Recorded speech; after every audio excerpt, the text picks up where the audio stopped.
यस्य स्वयं स्वभावाप्ति रभावे कृत्स्नकर्मणः तस्मै संज्ञानरूपाय नमोस्तु परमात्मने। जय पूज्यपाद आचार्य भगवान की जय। योग्योपादान योगेन दृषदः स्वर्णतामतां द्रव्यादिस्वादिसम्पत्ता वात्मनोऽप्यात्मतामतां वरं व्रतैः पदं दैवं नाव्रतैर्बत नारकं छायातपस्थयोर्भेदः प्रतिपालयतोर्महान् यत्र भावः शिवं दत्ते द्यौकीयदूरवर्तिनि यो नयत्याशु गव्यूतिं क्रोशार्धे किं ससीदति ऋषिकजमनातङ्कं दीर्घकालोपलालितं नाकेनाकौकसां सौख्यं नाकेनाकौकसामिव वासनामात्रमेवैतत् सुखं दुःखं च देहिनां तथा युद्वेजयन्ते ते भोगारोगा इवापदि मोहेन संवृतं ज्ञानं स्वभावं लभते नहि मत्तः पुमान् पदार्थानां यथा मदनको द्रवैः।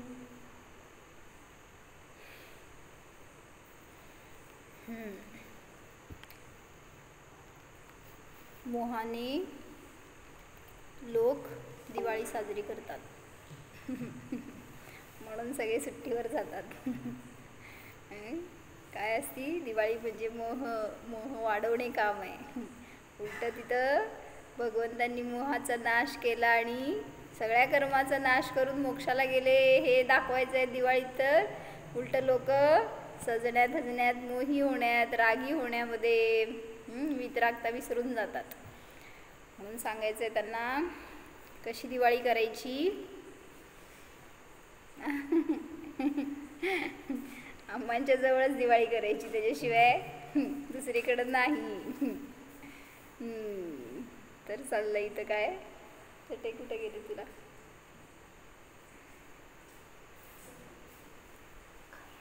आज मामांनी घेतली होती त्या चटईमध्ये गेली असणार आहे।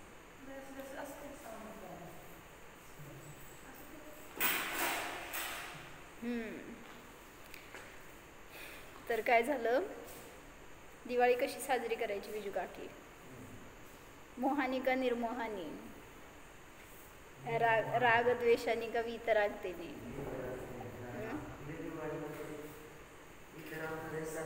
किती दिवस दिवाळी असते ते सांगा पहिला आम्हाला। हां असं मी आज एकांना म्हणले सकाळी, म्हणलं येत आहे का आता 4 दिवस सुट्टी आहे तर म्हणले आमच्याकडे दिवाळी आहे। म्हणलं आमच्याकडे दररोज दिवाळी असते। जिथं गुरु असते तिथं सतत दिवाळी असते। मग असं लहानपणी वाटायचं किती दिवस होती हो लहानपणीची दिवाळी माहीत आहे का? 1 महिना सुट्टी शाळेला म्हणल्यावर महिनाभर दिवाळी आणि एकदम ते काय म्हणायचं 4थी नंतर हायस्कूलला गेल्यावर एकदम किती कमी झालंय काहीतरी 8 दिवसच सुट्टी असं वाटायची दिवाळी छोटी काय झाली। आणि त्याच्यानंतर तर काय म्हणायचं कॉलेजला गेल्यावर तर 2 दिवस 3 दिवस दिवाळी संपलं।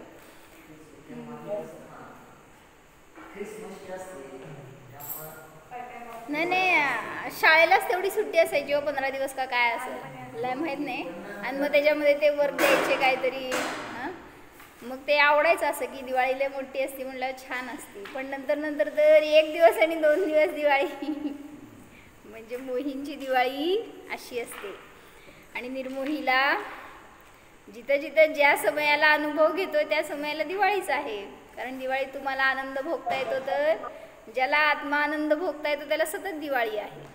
म्हणून सांगतायत काय करा थोडंसं रागद्वेषाला दूर ठेवून वैराग्याने वितरागतेने दिवाळी साजरी करा। तर पान नंबर 56 आहे मोक्षमार्ग प्रकाशकमध्ये. मोहाचे भेद आणि त्यांचं कार्य वाचत होतो. मोहाचं कार्य नियमाने कुठलाही भेद असू देत, कार्य दुःखच आहे. पूर्ण झाला होता का पॅरेग्राफ तो? काय वाचलो होतो काल? कषायों का उपशमन होने से दुख दूर हो जाए, इनकी सिद्धी होतो. म्हणजे कषाय करत असताना कषायाच्या उदयाला आणि त्याच्यानुसार कार्य करत असताना असं वाटते की कषायांचं उपशमन झाला, नाश झाला आणि मी सुखी झालो. परंतु उनकी सिद्धी इसके किए उपायों के अधीन नहीं है. काय सांगितलं होतं काल? भवितव्य के अधीन है. म्हणजे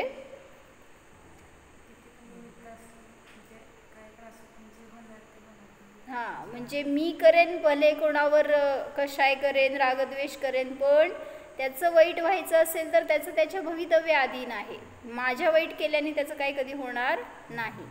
जसं त्या माकडानी ते काठी मारली पायावर त्या मुनींच्या, वाईट झालं का नाही मुनींचं? जीवक वैद्य ना तो, मरून माकड झाला कारण अहम झाला होता की महाराजांनी माझी प्रशंसा करावी कारण मी महाराजांना औषधी देऊन बरं केलंय. पण महाराज काय निरपेक्ष होते महाराजजी, आणि त्यामुळं त्यांनी एका शब्दाने पण त्याला काय बोलले नाहीत. फक्त म्हणले कार्य भवितव्य अधीन असतं असं महाराजांनी सांगितलं. पुण्यपापाच्या अनुसार रोग होतो आणि नष्ट होतो. मग त्याच्यात ह्याला पाहिजे होतं काय, मला मी केलं असं कर्तृत्व द्यावं मला, आणि ते नाही दिलं म्हणल्यावर वैर झालं महाराजींबद्दल आणि मरून त्याच परिणामामध्ये मायाचारीच्या माकड झाला. माकड होऊन काय केलं? नेमकं मुनी त्याच जंगलामध्ये ध्यानाला बसले तर त्यांचा चेहरा बघितला की वैर जागृत झाला. जाऊन झाडावर बसला आणि तिथलीच अनकुचीदार फांदी काढली आणि जोरात फेकली आणि ती महाराजांच्या मांडीवर अशी बसली, खुपसली गेली. आणि मग ती काय रक्ताची धार निघाली. तरी पण मुनिराज असे आपल्या आनंदामध्ये उपसर्ग समजून शांत मस्त. आणि मग ते बघितल्यावर ते खाली आला आणि माकड चेहरा बघतोय तर त्यांच्या प्रसन्नतेमध्ये एवढी सुद्धा कमी झाली नव्हती. आणि मग इतका पश्चाताप होऊ लागला की आपण हे काय केलं. आणि मग कशासाठी सांगितलं? भवितव्य अधीन है. म्हणजे त्या माकडाने मारलं म्हणून त्यांचं किती वाईट झालं. ज्या व्हायचं असेल तर पापाचं उदय म्हणून त्यांनी एक वाक्य छान वाचलं मी आत्ता. काय होतं?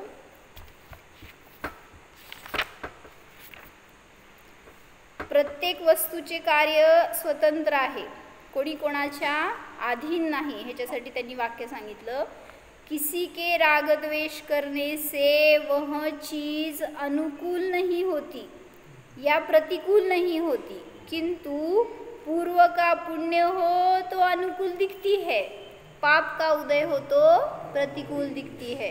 काय कळलं? किसी के राग द्वेष करने से कोई चीज अनुकूल प्रतिकूल नहीं होती. मी राग द्वेष केला आणि धन तुम्हाला मिळू नये.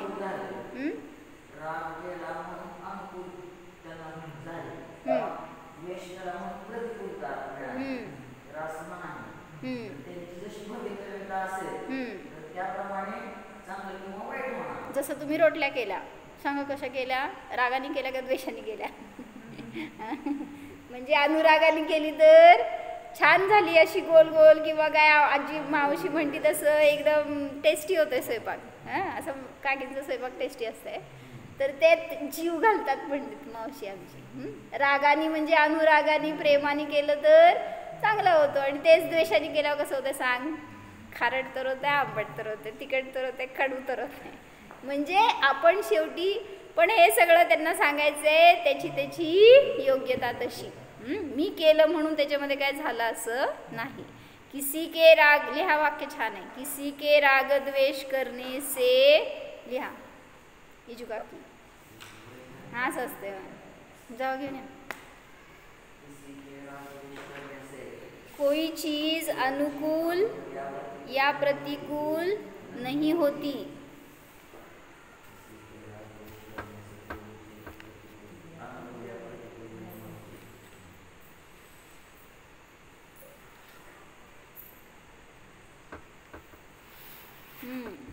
किसी के राग द्वेष करने से कोई चीज़ अनुकूल या प्रतिकूल नहीं होती, किंतु पूर्व का पुण्य हो तो अनुकूल दिखती है, पाप का उदय हो तो प्रतिकूल दिखती है या होती है।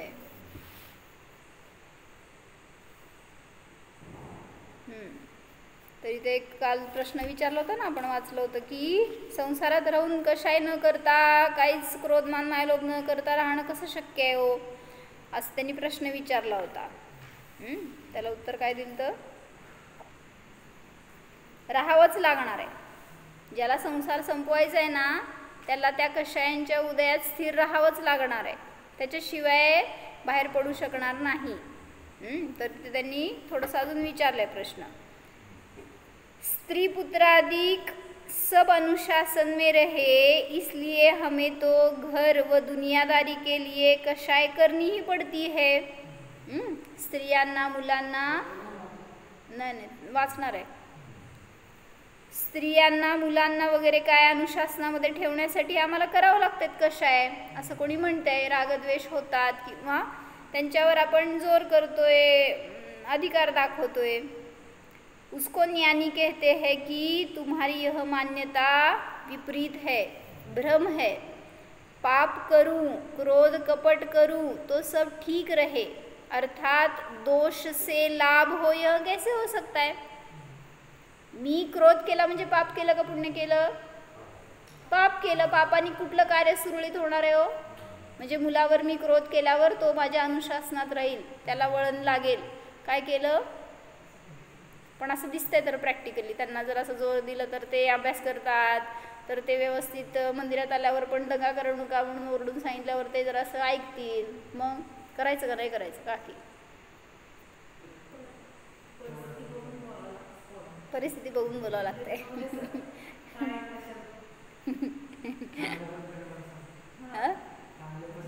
चांगल्या पद्धतीने पण सांगू शकता, मग तेच परवा सांगितलं ना मी, नाही ना का किती काय सांगितलं हो, त्यांचं नातू गोंधळ करत असताना गोंधळ करू नको एवढं सांगायचं होतं, पण नको म्हणलं ना तर पोरं चिडतात आणि ते करणारच, त्यामुळं त्यांना फळ दाखवा उलटं, त्याच्या निमित्तात धर्म शिकवा, तत्व शिकवा, तेवढ्याच बोधातून त्यांनी सांगितलं, म्हणले बघ तू इथं पळापळी केलास, गोंधळ केलास तर त्या रस्त्यावर कुत्रा आहे ना, तसं कुत्रा होऊन जन्मतो। ते घाबरलं आणि छान शांततेने दर्शन गेलं म्हणे।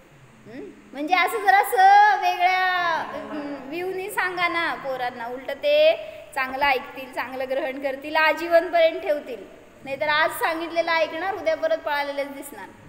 म्हणून सांगतायत काय, हां, तर पाप केल्यावर कधी कोणाचं भलं होत नाही हे सांगतायत। पाप करू, क्रोध कपट करू तो सब ठीक रहे, अर्थात दोष से लाभ हो, यह कैसे बने।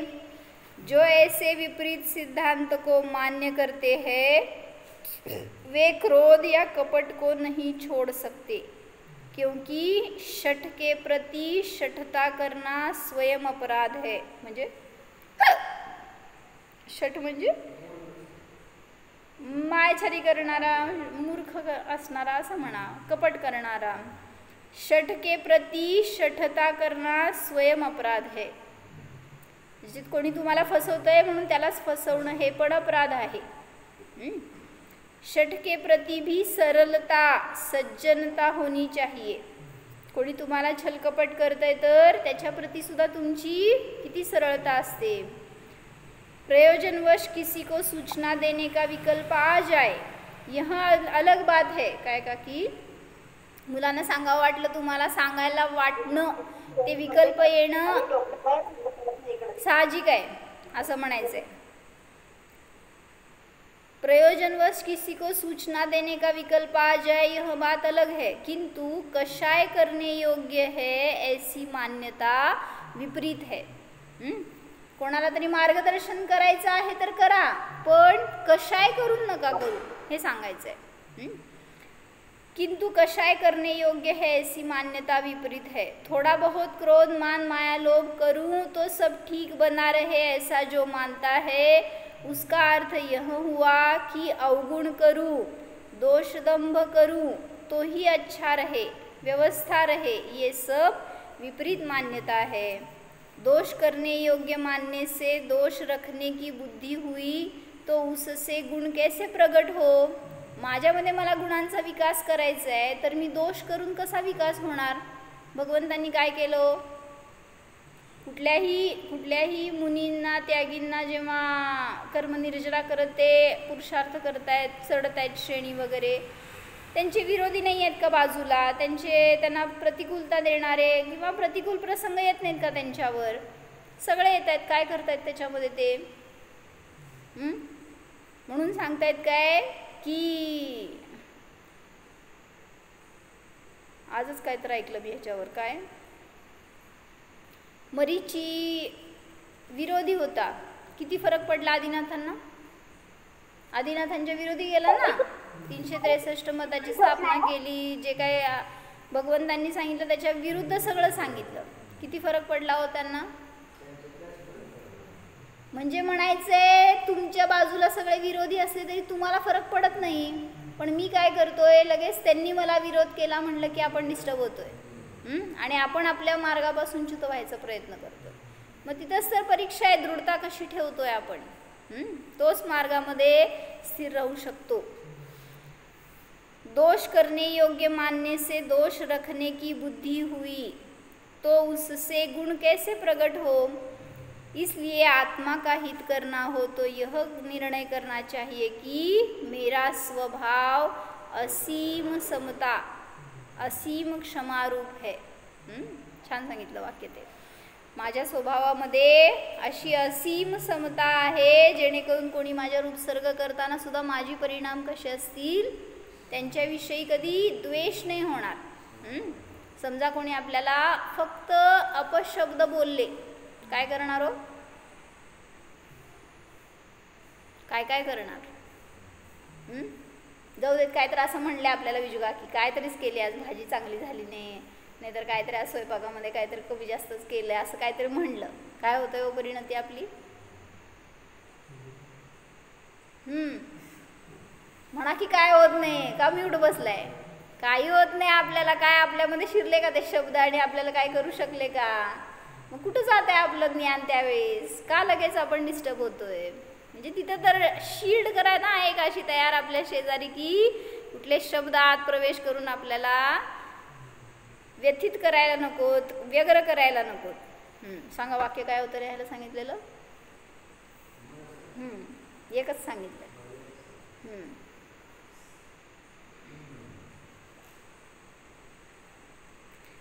किसी के राग द्वेष करने से कोई अनुकूल या प्रतिकूल नहीं होती. वस्तु अनुकूल या प्रतिकूल नहीं होती. यदि पाप का पुण्य का उदय हो तो अनुकूल दिखती है और पाप का उदय हो तो प्रतिकूल. म्हणून सांगतायत की रागद्वेष करण्याने बाहेर वस्तूचं स्वरूप बदलत नाही. तुमच्या पापाचा आणि पुण्याचा उदय असेल तर नियमाने तिथं ती अनुकूल किंवा प्रतिकूल भासित होणार. रोग झालेला चांगला असतो का वाईट असतो. शरीरात रोग झाला काय सर्दी झाली खोकला झाला ताप आला दिसायला लागलाय कुठं गेल्या सर्दीवाले तर अनुकूल आहे का प्रतिकूल आहे होते. नाही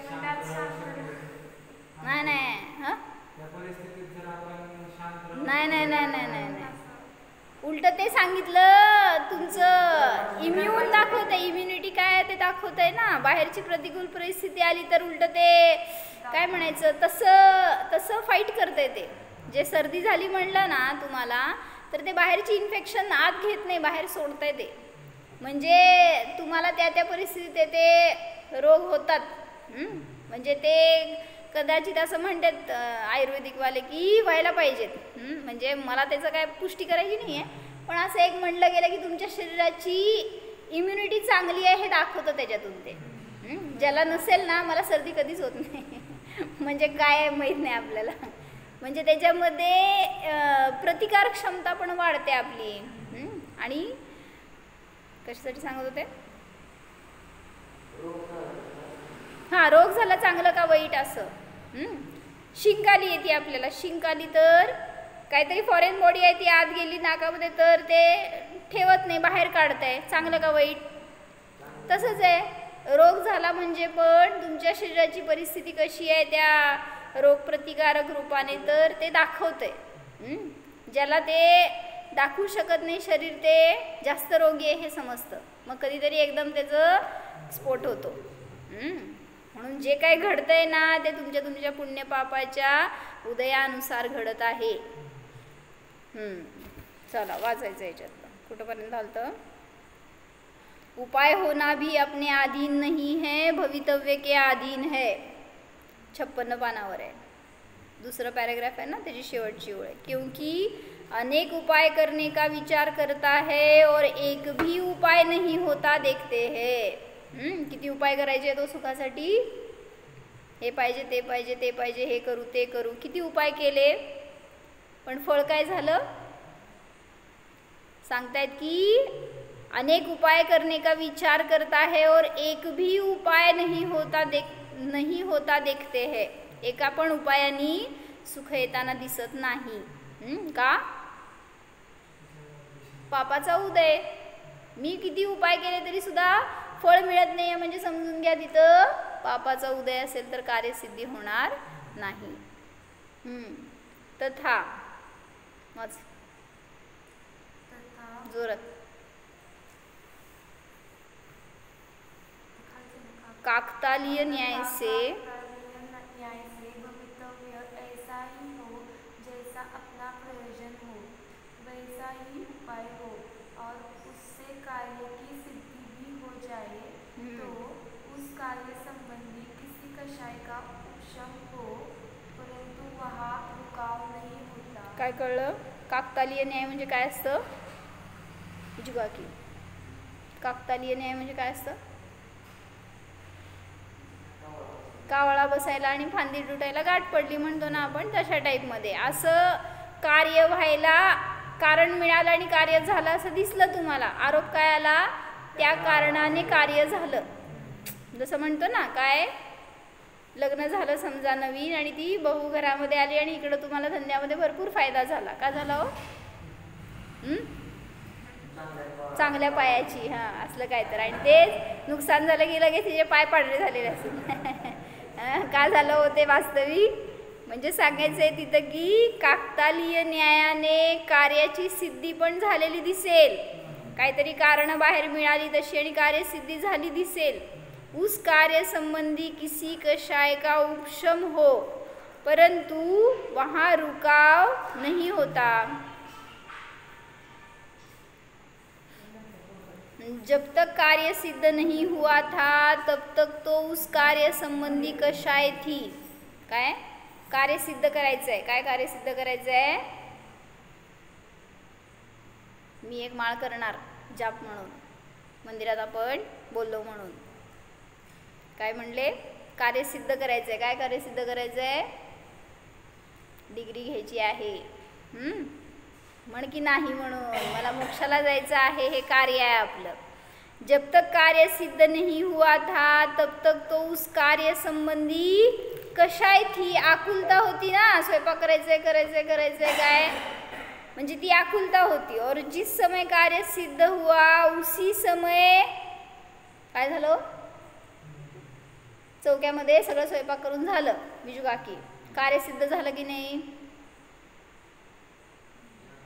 मग कृतकृत्य झाला की नाही? तुम्ही जेवण करायचंय करायचंय करायचंय, जेवण झाल्यावर कृतकृत्य झाला की नाही? हायच येऊनच बसलाय बरोबर तुम्ही. जिस समय कार्य सिद्ध हुआ उसी समय अन्य कार्य संबंधी कशाय हो जाती है. कुठं स्थिरता आहे तुम्हाला? ह्यालाच म्हणतात मोह. एक झालं की दुसरं तयार असतंय. और एक समय मात्र भी निराकुल नहीं रहता. जैसे कोई क्रोध से किसी का बुरा सोचता था और उसका बुरा हो चुका. एखाद्याचं तुम्ही वाईट चिंतिता, त्यांना कुठं झालं सांग, आणि त्यावेळेस तिथं कोणाचं तर वाईट झालं, तब अन्य पर क्रोध करके उसका बुरा चाहने लगा. काय म्हणले? म्हणजे मला तुझ्यावर क्रोध काढायचं होतं बरं का, दुपारी ये शास्त्राला म्हणलं तर ये ना तू इथं, म्हणून मला तुझ्यावर दुपारी क्रोध काढायचा होता समज. आणि मी क्रोध काढायच्या आधीच तुझं वाईट झालं काहीतरी, काय तुझं कम्प्युटरच बंद पडलं, तुला ते ऐकायला पण मिळालं नाही घरामध्ये, असं काहीतरी. तर ते माझं क्रोध बाहेर पडायचं राहिलं ना, मग मी दुसऱ्यावर काढणार. म्हणजे कोण समोर आलं तर कुठंतरी उगीच सफर होणार कोणतरी. म्हणजे तुझं क्रोध ट्रान्सफर झालं फक्त, म्हणजे कशाय आहे ते आहेतच. असं परत एकदा, जैसे कोई क्रोध से किसी का बुरा करना चाहता था, सोचता था और उसका बुरा हो चुका, तब अन्य पर क्रोध करके उसका बुरा चाहने लगा. म्हणजे दुसऱ्यावर पुन्हा तो क्रोध शिफ्ट झाला असं. अथवा थोड़ी शक्ति थी तब छोटों का बुरा चाहता था, बहुत शक्ति हुई तब बड़ों का बुरा चाहने लगा. तुम्ही कोणाचं चाहता हो? कोणाचं नाही. हम बड़े के छोटे हैं. उसी प्रकार मान माया लोभादिक द्वारा जो कार्य सोचता था वह सिद्ध हो चुका, तब अन्य में मानादिक उत्पन्न करके उसकी सिद्धि करना चाहता है. एका कषायाने पोट भरलं नाही तर अन्य कषायांची उत्पत्ती अशी होत जाते त्यातून. थोड़ी शक्ति थी तब छोटे कार्य की सिद्धि करना चाहता था, बहुत शक्ति हुई तब बड़े कार्य की सिद्धि करने की अभिलाषा हुई. उदाहरण सांगा.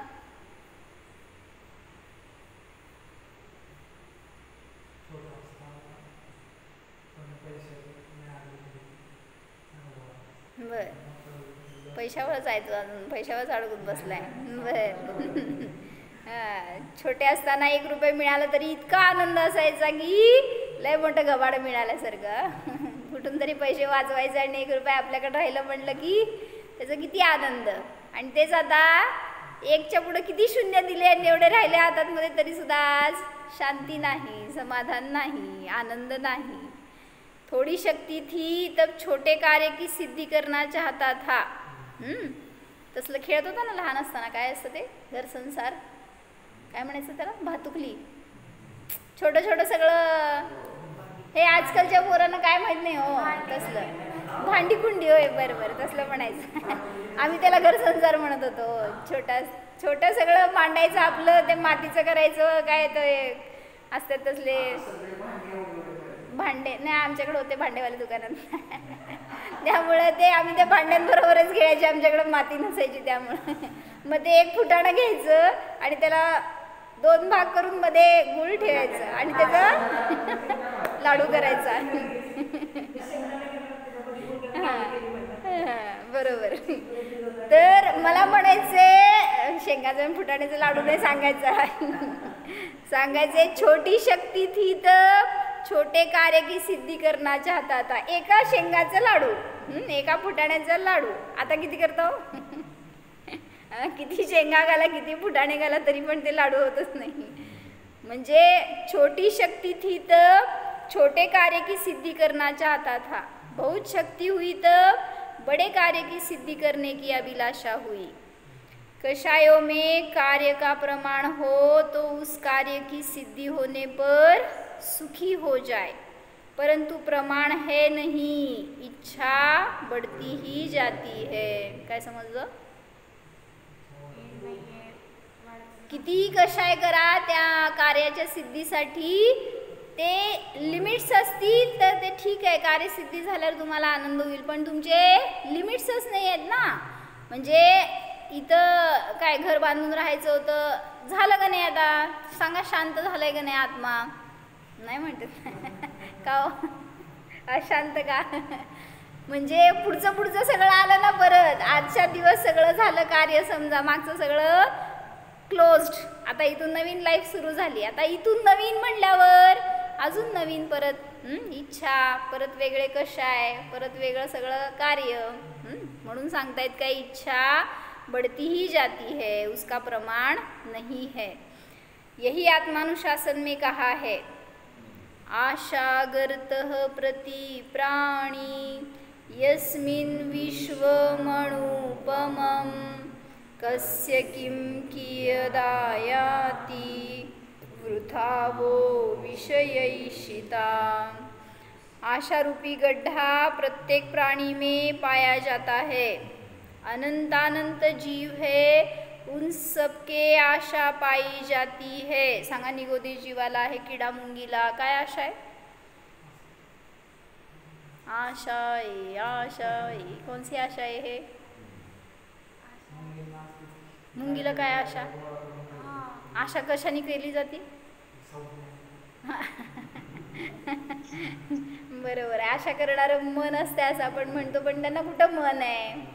तर त्यांच्याजवळ संज्ञा कार्य करतात. प्रत्येक जीव कुठेही असू दे आशेवरच जगतोय म्हणतो आपण.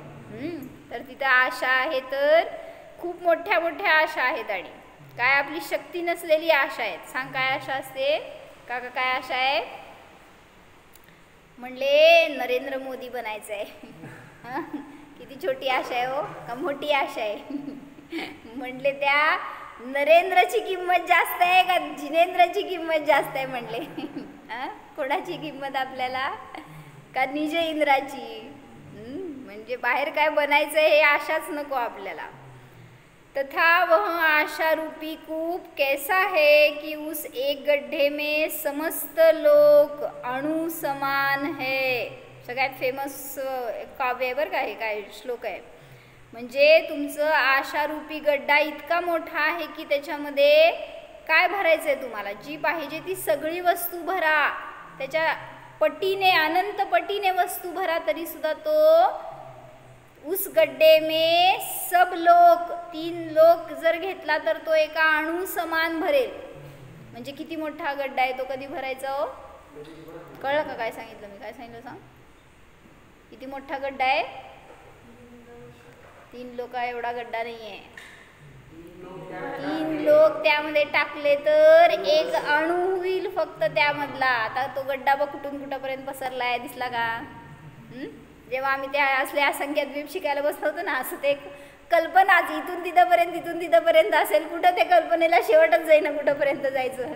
स्वयंभ्रमण समुद्र मिळालाच नाही शेवटपर्यंत आम्हाला कल्पनेत.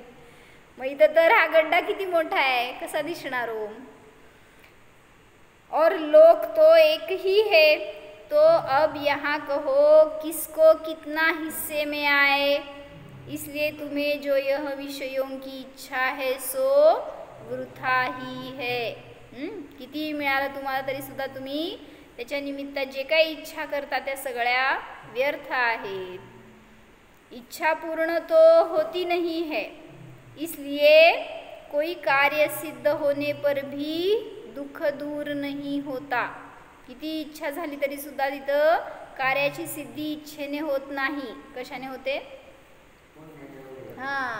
कार्य सिद्ध झालं तर समजून घ्या काकतालीय न्याय. तिथं पुण्य होतं मागं म्हणून कार्य सिद्ध झालंय. मी तिथं खटपट केलो, काय माथामारी केली, खूप कष्ट केलं म्हणून कार्य झालं असं नाही. इच्छा पूर्ण तो होती नहीं है, इसलिए कार्य सिद्ध होने पर भी दुःख दूर नहीं होता. कारण इच्छा आहे, कार्याची सिद्धी झाली तरी इच्छा संपली नाही आहे, त्यामुळं दुःख संपलं नाही. अथवा कोई कषाय मिटे तो उसी समय अन्य कषाय हो जाती है. काय म्हणायचं आहे? एक कषाय संपली तर तिथं नियमाने दुसरी कषाय कशी उत्पन्न होते. त्याच्यासाठी एक सांगितलं दृष्टांत की एक मनुष्य होता, त्याचं लग्न झालं आणि लग्न झाल्या आता काय म्हणायचं, परिवार वाढला म्हटल्यावर पैसा पाहिजे भरपूर. म्हटल्यावर त्यांनी सांगितलं की मी परदेशी जातो व्यापार करायला, धंदा करायला. आणि त्याच्यामध्ये अनेक दिवस गेले आणि मग त्याचं टाईम आलं जायचं, तर तोपर्यंत पत्नी प्रेग्नंट होती. आणि मग आता ते डिलेवरी करेपर्यंत पण त्याला वेळ नव्हता. तो म्हणला मी जाऊन येतो. परदेशी गेला तो, त्याला यायला सांगितले 15 वर्ष गेले. काय झालं? तोपर्यंत इकडं काय काय झालं त्याला काहीच माहीत नाही आहे. म्हणजे तेव्हा मोबाईल वगैरे नव्हते ना, त्यामुळं काय असं तुमचं इन्स्टंट चॅट नव्हतं काय. तर ते झालं, पुत्रोत्पत्ती झाली, इकडं त्यांचं लाईफ सुरू झालं आणि तो आता परत रिटर्न येऊ लागला. त्याला भरपूर धंद्यामध्ये फायदा झाला, सगळं झालं आणि पैसा घेऊन तो परत येत असताना त्याला त्या शिपमध्ये एक मनुष्य भेटला आणि तो फार उदास होता. मग ह्याने विचारलं कारण काय झालं. मग तो सांगतो की मी या देशात आलो, काहीतरी ज्ञान वाटायला आलो होतो. ज्ञानाचं खजिना आहे माझ्याजवळ आणि ते ज्ञान सगळ्यांना द्यावं म्हणून मी इथं आलो होतो, पण इथं कोणाला ज्ञानाची किंमतच नाही आहे. मग याला जर असं वाईट वाटलं की आपण इतकं कर्मभूमी मानली आता ह्याला, इतकं आपल्याला कर्म करून पैसा मिळाला आणि यांनी असं म्हणायला नको आहे. म्हटल्यावर हा म्हटला दे मी घेतो, काय ज्ञान देतोय मी तुला, ते घे. मग तो म्हटला मी फुकट देत नाही, 500 सुवर्ण मोहरा लागतील. आता ते म्हणला लयच महाग सौदा आहे, पण आता कर्मभूमी खातीर ठीक आहे म्हणला, सांग काय. आणि त्याने त्याला 500 सुवर्ण मोहरा दिल्या आणि ह्यांनी एक त्याला ज्ञान मंत्र दिला. काय मंत्र होता तो? सांगितलं कुठलंही कार्य करताना 5 मिनिट आधी शांततेने विचार कर. एवढंच सांगितलं. ज्ञान मंत्र आहे का आता हे? मला कळत नाही काय. 500 सुवर्ण मोहरा दिल्या बरं का. ठीक आहे म्हणलं, आता घेतलं ते आता आणि गेला घरी. इतक्या वर्षांनी घरी गेला होता, तर आता ते घरात प्रवेश करताना सगळ्या नोकरांना वगैरे आनंद झाला बघतायत, तर त्यांनी सगळ्यांना शांत केलं आणि म्हणला की मी गुपचूप जाणार आहे बायकोकडं भेटायला. आणि तो गेला बायकोच्या बेडरूमजवळ आणि खिडकीतून झाकतोय अंदर. काय दिसलं त्याला? बायको एका परपुरुषाबरोबर झोपली होती. आणि हे बघितलं, इतका राग आला की मी तिच्यासाठी इतकं कष्ट केलं तिकडं इतके वर्षोनवर्ष, आणि ही इथं लगेच परपुरुषाच्या इच्छेने त्याच्याबरोबर रत झाली आहे. आणि इतका राग आला की आत आला आणि त्यांनी खंजर काढलं. आता उगारणार. काय झालं? ज्ञानमंत्र. काय होता ज्ञानमंत्र? कोणतंही कार्य करण्यापूर्वी 5 मिनिट विचार कर. एवढं सांगितलं होतं. म्हणल्यावर तो जस्ट मागं सरकला. म्हणला बस हे एवढं 5 मिनिटाचा विचार करून मग मी माझं कार्य करणार. आणि मागं सरकला. सरकताना मागं कशाला तरी पाय लागला आणि आवाज आला. ते दोघं पण सावध झाले. आणि बायकोनी लगेच बघितलं, तर सांग काय झालं? बायकोची रिॲक्शन घाबरली का खुश झाली? खुश झाली. होय, नाही मुलगी होती, थांबा जरा. तर ती बायको इतकी खुश झाली की एवढ्या वर्षांनी तुम्ही आला आणि मला सांगितलं पण नाही, किंवा असं कसं काय अचानक आला असं वगैरे. तिला आनंदच थांबवता येईना तिला. आणि हा म्हणजे इतका क्रुद्ध होता की काय करू आणि काय नको तिला. आणि मग तेवढ्यात ती म्हणाली की तुम्हाला आनंद होईल की, म्हणजे तो विचारतो तिला, वाटतं की तू काय चालवलंय हे, मी नाही आहे तर माझ्या परोक्ष तू मला विसरून गेलीस. ती म्हणती असं काही नाही आहे, आणि ही तुमची मुलगी आहे. आणि मग मुलाच्या बाजूला कसं झोपलं होतं, तर ती सांगते की इथं घरामध्ये कोणी रक्षक नव्हतं, त्यामुळं मी तिला एवढे वर्ष मुलाच्या रूपामध्ये सांभाळलं, कोणाची दृष्टी तिच्यावर गैर पडू नये म्हणून. आणि तिने ते मुकुट काढून दाखवलं, तर ती मुलगी होती 15 वर्ष 16 वर्षाची अशी काहीतरी. म्हणजे कशासाठी सांगितलं? एका कषायातून दुसरे कषाय कसे लगेच उत्पन्न होतात ह्याच्यासाठी. म्हणजे त्याला पहिल्यांदा भेटायचं होतं, म्हणजे किती आनंद होता. त्यातून क्रोधाचा उत्पात झाला. क्रोधातून मी एवढं ग्रेट असताना ही दुसऱ्याकडं कशी बघू शकली. मान कषाय, मायाचारी, मी आता तिला दाखवतो, गपचूप आत गेला म्हणजे मायाचारी झाली. आणि लोभ म्हणजे जेव्हा दिसलं त्यावेळेस काय सत्य समजलं की हे माझे आहेत, किती छान झालं. लोभ म्हणजे एका कषायातून दुसऱ्या कषायाची अशी उत्पत्ती होत राहते. म्हणून कुठल्याही कषायामध्ये आपल्याला आश्रय मिळवायचा नाही. कुठलेही कषाय आपल्यासाठी शरण नाहीत. मग याचा निर्णय करायचा तर निष्कषाय स्वभावाला जाणलं पाहिजे. हो, सांगा बिजू का किती सांग, जोरात सांग.